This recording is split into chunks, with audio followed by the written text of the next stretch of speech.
Hello students, myself Monica Sharma from Image English School. My subject is Hindi, Standard 9th.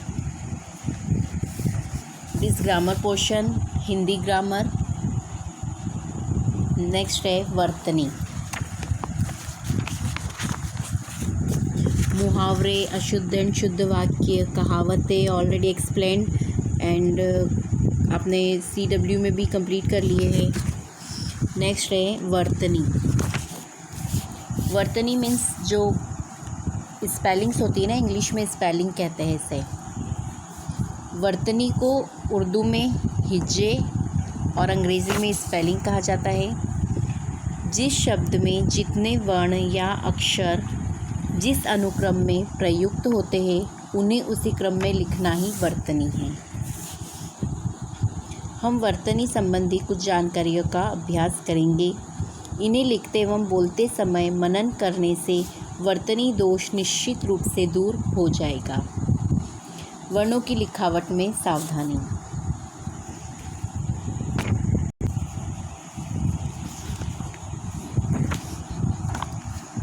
ख को र और व की तरह न लिखें. जैसे ख हमको टच करके लिखना चाहिए, जो ख का पोर्शन है ना उसे टच करके लिखना चाहिए. वो र और व की जैसा नहीं दिखना चाहिए. इससे ख र व बनकर वर्ण से शब्द बन जाएगा और अर्थ हो जाएगा दाना. जैसे रवादार, दानेदार है ना. रव का मतलब होता है रवा, जो कि दानेदार आटा होता है एक. उसे हम र और व नहीं लिखेंगे, ख ही लिखेंगे. अगर हमें ख लिखना है तो हम ख को इस तरह ही लिखेंगे, ऐसे नहीं लिखेंगे. इसका मतलब र और व रव हो जाएगा. और इसका प्रोनाउंसिएशन ख है तो ख हमको इसी तरह से लिखना है. यही वर्तनी, शुद्ध और अशुद्ध वर्तनी. नेक्स्ट है घ. घ पर पूरी शिरोरेखा होती है. शिरोरेखा मतलब ऊपर की जो लाइन होती है ना, हिंदी में हम जो भी शब्द लिखते हैं उसके ऊपर लाइन होती है, उसे शिरोरेखा बोलते हैं. घ पर पूरी शिरोरेखा होती है, जबकि त वर्गीय व्यंजन ध का पूर्व का गोल वाला शिरा मुड़ा होता है. ध जो लिखते हैं, घ पे तो पूरी शिरोरेखा होती है, पर ध होता है उसमें जो ऊपरी भाग होता है वो मुड़ा हुआ होता है, लाइक दिस, ऐसे. और इसके ऊपर पूरी शिरोरेखा नहीं होएगी, इसके ऊपर सिर्फ इतनी शिरोरेखा होएगी. ये जो ऊपर का भाग मुड़ा हुआ होता है इसके ऊपर शिरोरेखा कभी नहीं होती है. घ के ऊपर पूरी शिरोरेखा होती है और ध के ऊपर पूरी शिरोरेखा नहीं होती है. ध ऐसा होता है ये, और शिरोरेखा यहाँ पर आएगी. इसी तरह हिंदी में बहुत सारे वर्ण ऐसे हैं जिन पर पूरी शिरोरेखा ऊपर नहीं होती है.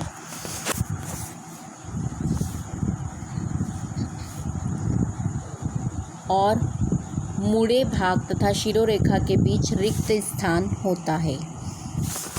रिक्त स्थान मतलब फिलिंग द ब्लैंक्स. ये ध मुड़ी हुई इसके ऊपर और शिरोरेखा, इन दोनों के बीच में ये जो जगह है ये फिलिंग द ब्लैंक्स, ये जगह खाली होती है, रिक्त स्थान होता है. हमेशा हम जब भी हिंदी में ध लिखेंगे तो वह लाइन के ऊपर ही जाएगा और यह लाइन उसके ऊपर नहीं आएगी, नीचे ही आएगी. और इन दोनों के बीच में थोड़ी सी स्पेस होगी.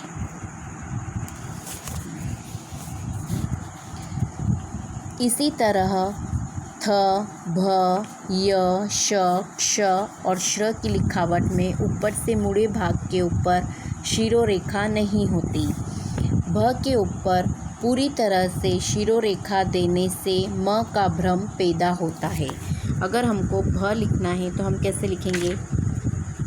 भ लिखना है तो हम भ ऐसे लिखेंगे और लाइन शिरोरेखा यहाँ से होगी. और अगर हम भ लिख के ऐसे शिरोरेखा लगाते हैं तो यह म दिखता है.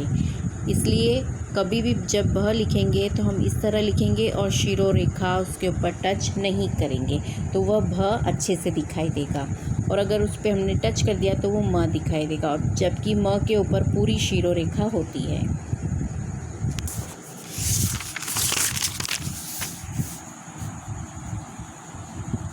नेक्स्ट, निम्नांकित संयुक्ताक्षर एवं इन संयुक्ताक्षरों का जिन शब्दों में उपयोग हुआ है ऐसे शब्दों का अध्ययन कीजिए। फर्स्ट है द प्लस व इक्वल टू द्व। ये हम प्रोनाउंस करेंगे द्व। द, ये जो द है वो हाफ द है और नीचे हलंत है, जो कि संस्कृत में ज़्यादा यूज़ होता है। द प्लस व इक्वल टू हो जाएगा द्व। द्व से वर्ड बनेगा विद्वान और द्वार। नेक्स्ट है द प्लस द के नीचे द और वह वर्ड बनेगा तद्दन राजगद्दी। नेक्स्ट है द एंड म, दम, पदम, छदम, पद्म भूषण अवार्ड होता है ना, पद्म भूषण, पदम ऐसा लिखते हैं, पद्म, छद्म। नेक्स्ट है द प्लस य इक्वल टू ध्य, पद्य, विद्या। फिर आप जो गद्य समीक्षा लिखते हैं ना, गद्य, वो भी गद्य ऐसा ही आता है, लिखा हुआ है, पद्य, विद्या, गद्य, ध्य हो जाता है वो द और य दोनों वर्ड मिलकर ध्य वर्ड बनता है, दिस वन। नेक्स्ट है द प्लस ध इक्वल टू ध, इस टाइप से लिखेंगे। उसमें वो वर्ड से शब्द क्या बनेगा, युद्ध, प्रसिद्ध, इस तरह के जो वर्ड होते हैं वो द और ध से मिलके बनते हैं, जो कि ये ध्व वर्ड बनता है, दिस वन। नेक्स्ट है द प्लस घ, उद्घोष, उपोद्घात, उद्घाटन, इस तरह के वर्ड इस शब्द से बनते हैं। नेक्स्ट है ह प्लस य, है, बाह्य, सह्य, असह्य, हृदय, इस तरह के वर्ड इस वर्ड से बनते हैं, ह और प्लस य। नेक्स्ट है ह प्लस री, हृदय, अपहृत। नेक्स्ट है श प्लस र इक्वल टू श्र, श प्लस र इक्वल टू श्र, श्रवण, श्रेष्ठ, श्रेणी, श्रम, ये इस तरह से वर्ड बनेगा श्र से। नेक्स्ट है ट प्लस र इक्वल टू ट्र, राष्ट्रीय, ट्रक, राष्ट्रीय, इस तरह के वर्ड इससे बनेंगे। नेक्स्ट है संयुक्ताक्षर का प्रयोग हुआ हो ऐसे अन्य शब्द अपनी किताब में अनुस्वार और चंद्र बिंदु, पूर्ण अनुस्वार और अर्ध अनुस्वार, चंद्र बिंदु, यह जो वर्ड होते हैं वो चंद्र बिंदु, यह चंद्र बिंदु कहलाते हैं, चंद्र बिंदु इसे कहते हैं। और ये होता है पूर्ण अनुस्वार, मतलब जो भी वर्ड लिखा है तो ये पूर्ण अनुस्वार हुआ, और जो चंद्र बिंदु वाला होता है वो अर्ध, आधा।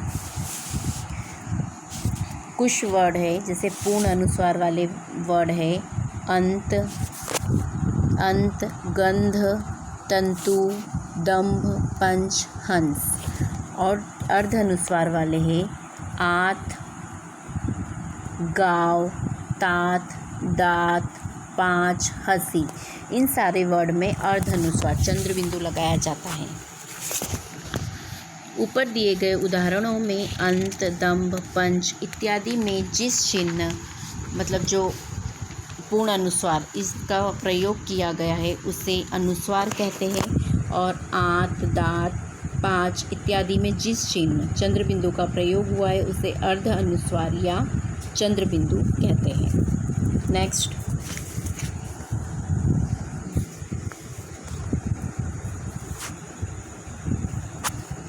पूर्ण अनुस्वार ड, न, और म इन अनुनायिक पंचम वर्णों की सहायता से भी लिखा जाता है।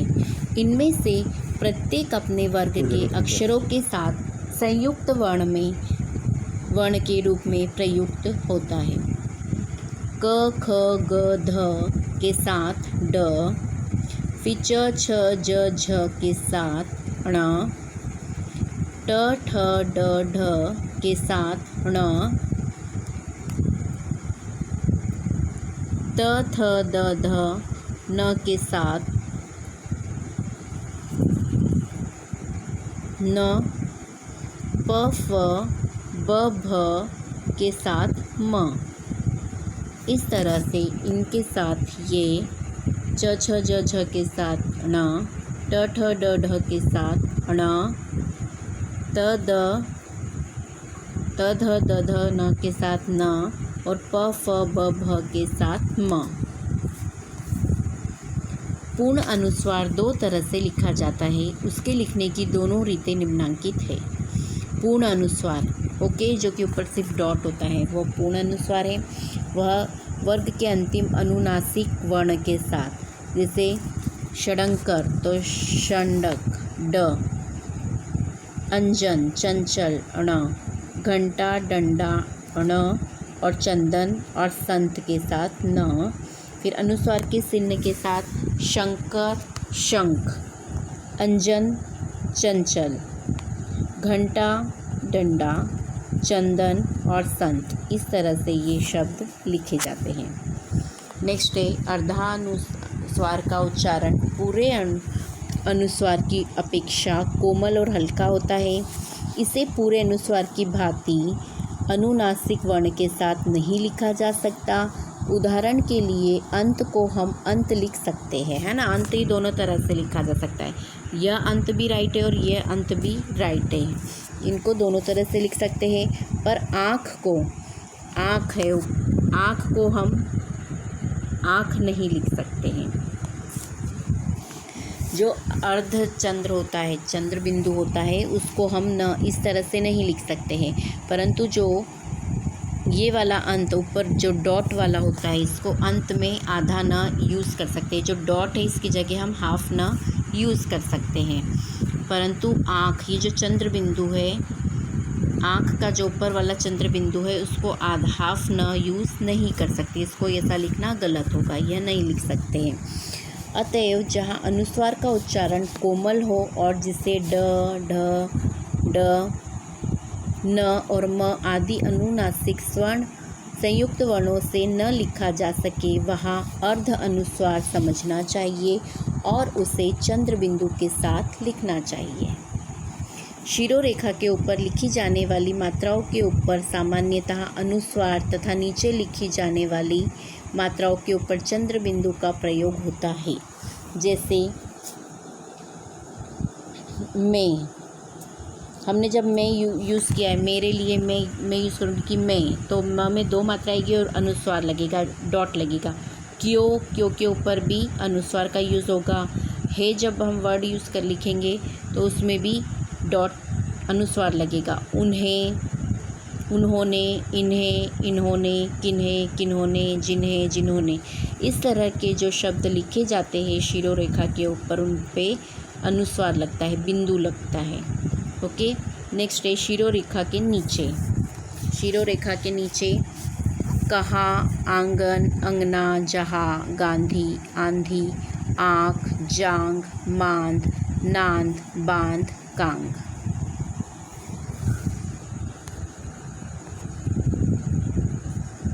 नेक्स्ट है श एवं स का प्रयोग।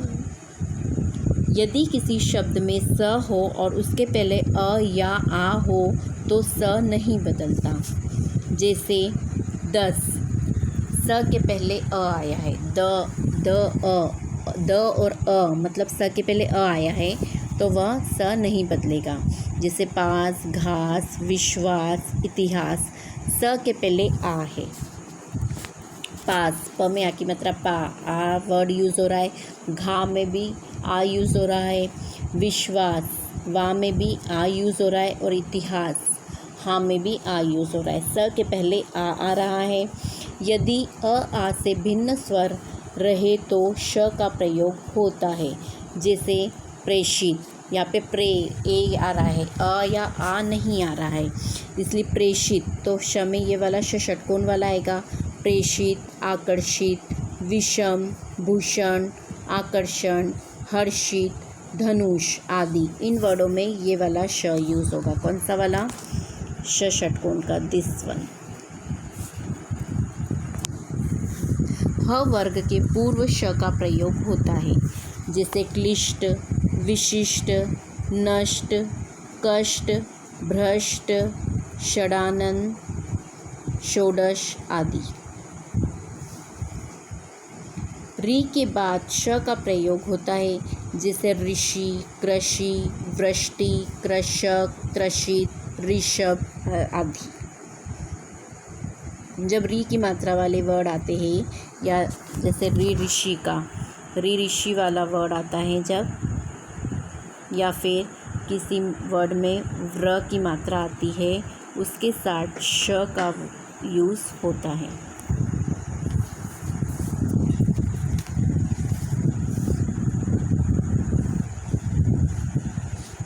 नेक्स्ट, आगे च वर्ग रहने पर श का प्रयोग होता है, जैसे निश्चित, निश्चय, निश्चल आदि। यदि श एवं श दोनों का साथ प्रयोग हो तो पहले श फिर स का प्रयोग होता है, फिर स भी रहे तो क्रमशः स, श और श होगा, जैसे विशेष, शेष, शोषण, शीर्षक, विश्लेषण, संश्लेषण आदि। क, ख, ग, ज और फ का प्रयोग, कत्ल, खबर, गरीब, जमाना, फकीर। कदम, कद्र, कलम, काबिल, खर्च, खानदान, खुदा, खुश, गरीब, गलत, गाफिल, गुस्सा, गिर। जमाना, जमीन, जहर, जिंदगी, नमाज, फ़कीर, फ़र्ज, फरमान, फ़रेब, फुर्सत। ऊपर दिए गए उदाहरणों को ध्यान से देखें। इनमें क, ख, ग, ज और फ के बगल में नुक्ता या बिंदी लगाई गई है। बिंदी लगाई गई है, सब वर्ड में बिंदी लगाई गई है। देखिए ये डॉट डॉट, ये लगा, ये डॉट डॉट डॉट, सब में डॉट डॉट इस तरह से लगा हुआ है। इन शब्दों के बगल में बिंदी केवल इनके उच्चारण को स्पष्ट करने के लिए लगाई जाती है। अरबी फारसी भाषा के इन शब्दों में निर्देशित वर्णों का उच्चारण कोमल और हल्का होता है। नेक्स्ट है ड और ढ का प्रयोग, जैसे डमरू, डर, डाक, डाली, अकड़, बड़ाई, रणछोड़, झाड़। सेकंड नंबर पर ढंग, गढ़, डब, पढ़ाई, डेरी, बाड़, डोल, सीढ़ी। इस तरह से ऊपर दिए गए नंबर 1 और 2 के शब्दों को ध्यान से पढ़िए। नुक्ता वाले इन ड और ढ के संबंध में यह बात याद रखने लायक है कि दोनों अक्षर कभी शब्द के शुरू में और अनुस्वार के बाद नहीं आते हैं।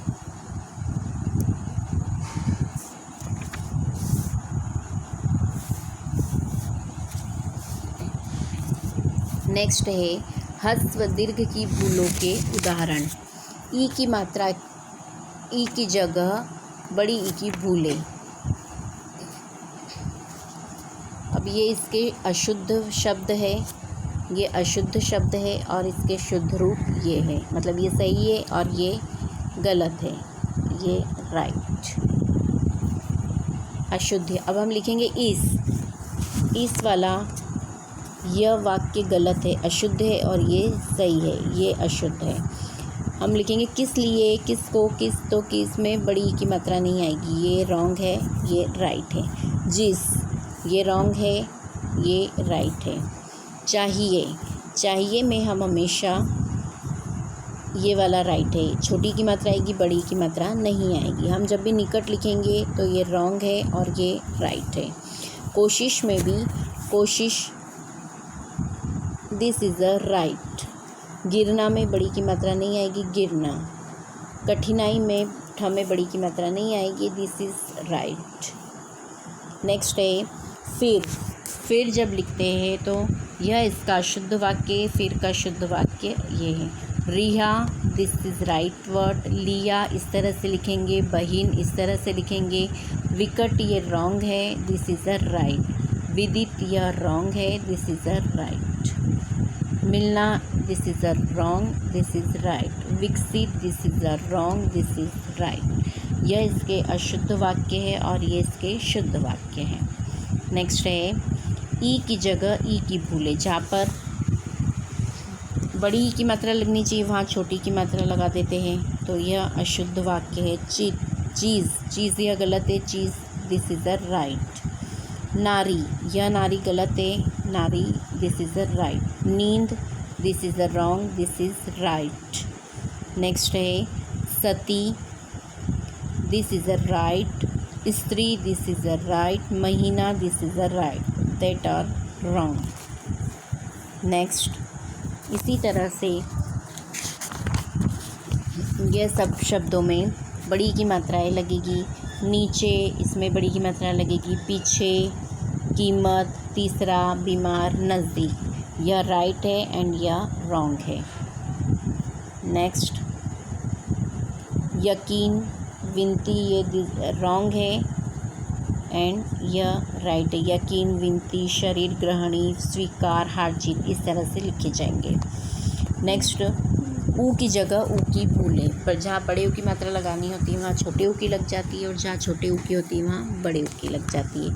यह भी शुद्ध और अशुद्ध वाक्य है।